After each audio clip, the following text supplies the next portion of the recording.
Eru þeir langt á eftir?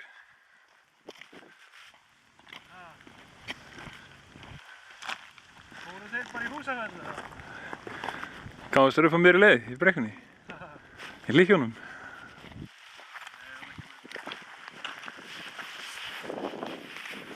Ekki að smá.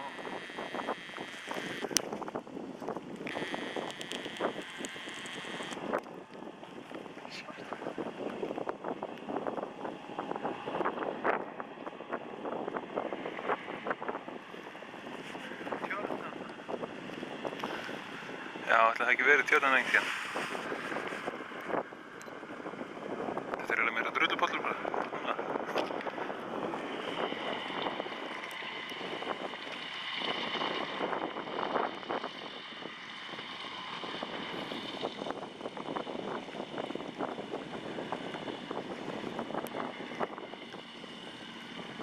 Bannað að stoppa.